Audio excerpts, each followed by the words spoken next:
Halo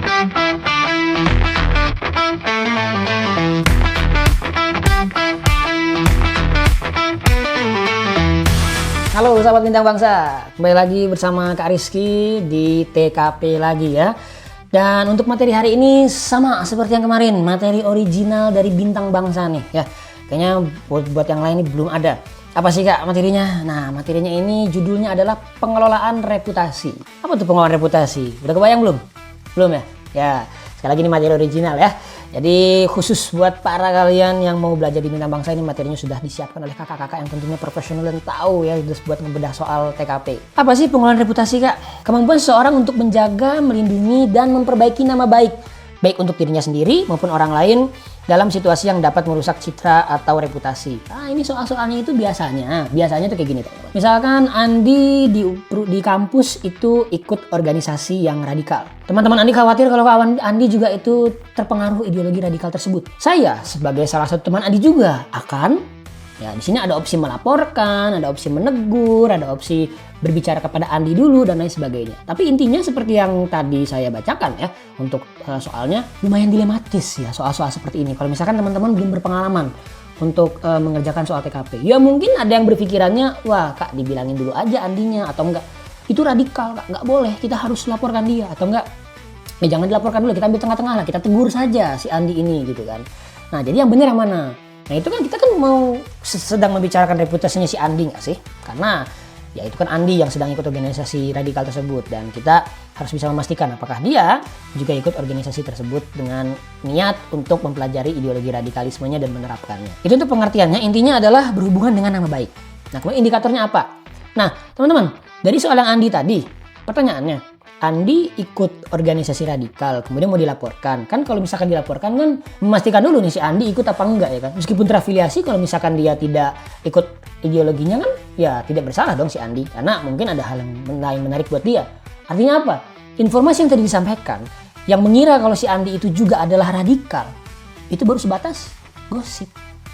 Gosip teman-teman. Jadi memang materinya ini ya, ini sebenarnya basically adalah kita ngebahas gosip sih. Apa yang terjadi kalau misalkan terjadi gosip di kantor, atau enggak kita lagi diomongin sama orang, atau kita dikritik abis-abisan sama rekan sekantor kita. Ah itulah biasanya susah tuh buat dijawab tuh. Nggak ada kan kalau misalkan di modul biasa, apa? Profesionalisme. Nanti kita bilangnya kita diemin aja gosipnya, kita lanjut ke pekerjaan. Itu malah skornya itu 4 atau 3. Nah yang benar adalah kita terus bisa mengelola informasi yang tidak benar tentang diri kita atau orang lain tersebut. Nah, maka dari itu, indikator pertamanya adalah kita tuh tidak mudah tergoda untuk membalas gosip dengan cara yang tidak etis. Jadi kalau misalkan kita dapat gosip, kita harus klarifikasi langsung ke orang yang bersangkutan. Nggak boleh seperti itu ya teman-teman ya. Menjelaskan situasi yang jelas tanpa memperburuk keadaan. Nah, jadi prioritaskanlah opsi yang sekiranya itu tidak terlalu berpengaruh lah kepada suasana yang terjadi sekarang. Jadi dalam artian ada air ada api, harusnya seperti itu. Bukannya ada api ada Pertamina, jangan ya, nggak boleh seperti itu. Itu malah memperkeruh suasana. Kemudian menghindari kata-kata yang emosional atau menuduh. Nah yang tadi si Andi kan teman-teman mikirnya udah pasti jelek kan, dia mikir dia pasti ikut organisasi radikal. Itu tidak benar ya, nggak boleh seperti itu. Kemudian mampu memilah informasi yang benar dan tidak benar. Ya tadi kita kan belum tahu itu informasinya benar atau tidak. Kalau masih di tengah-tengah alias gray spot, kita cari tahu dulu. Kemudian tidak ikut menyebarkan gosip atau fitnah. Beda ya antara membalas atau enggak menyebar. Kalau membalas itu kita tahu gosip sendiri, teman-teman yang lain juga tahu lah, kita ikut-ikutan tuh menyebarkan informasi yang sama-sama tidak benar gitu. Kalau ini adalah kita dapat gosipnya, kita tidak sebarkan. Itu perbedaannya seperti itu. Itu indikatornya ya. Kemudian tipsnya. Di sini kalau misalkan kita masih di sini kita korbannya ya. Kalau misalkan kita itu jadi korbannya untuk gosip atau pencemaran nama baiknya itu, pertama yang harus kita lakukan adalah mengumpulkan fakta dan data untuk membantah informasi yang salah. Jadi kalau emang ini salah ya kita buktikan. Kita buktikan dengan apa? Dengan data. Kemudian hindari membalas gosip dengan gosip juga. Dan jika perlu, klarifikasi situasi dengan cara yang sopan dan profesional. Kalau kita di perusahaan, artinya kita ya ke HR. Kalau misalkan kita artis misalkan kena fitnah, skandal dan lain sebagainya, ya kita ke manajemen. Kemudian hindari menyalahkan orang lain secara langsung tetapi fokus pada pelurusan fakta. Jadi kalau misalkan kita itu sedang dalam keadaan yang dimana nama baik kita itu cemar, ya kita jangan menyalahkan orang dulu. Jangan. Yang harus kita selamatkan pertama adalah nama baik kita dulu. Gitu. Dengan cara apa? Ya kita tetap fokus pada pelurusan fakta yang ada. Ya lumayan seru ya teman-teman ya. Dan soal-soal seperti ini itu memang kadang-kadang kalau kita baca ya kita tuh kebawa emosi. Itu nggak boleh gitu ya. Jadi dalam soal TKP itu jangan baperan. Kita nggak boleh baperan. Di sini ada latihan soalnya ya. Aku bacain. Fani adalah seorang manajer yang menghadapi situasi sulit karena tersebar kabar di kantor bahwa ia memberikan perlakuan istimewa kepada salah satu bawahannya. Kabar ini membuat rekan kerja lain mulai meragukan profesionalitasnya. Apa langkah terbaik yang dapat diambil oleh Fani untuk menjaga reputasinya? A. Mengabaikan kabar tersebut dengan harapan isu akan mereda dengan sendirinya. B. Mengadakan rapat dengan seluruh tim untuk membahas dan meluruskan isu secara profesional. C. Mengkonfrontasi langsung orang yang menyebar kabar tanpa mengumpulkan bukti terlebih dahulu.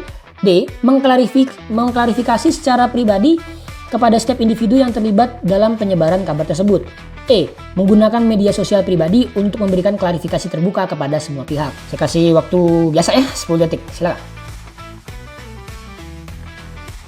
Oke, di sini aku yakin teman-teman tuh berbingung antara B atau D. Mengadakan rapat dengan seluruh tim untuk membahas dan meluruskan isu secara profesional, itu yang B ya. Atau mengklarifikasi secara pribadi kepada setiap individu yang terlibat dalam penyebaran kabar tersebut. Ini untuk menjawabnya, ini sebenarnya sudah aku siapkan modalnya ya.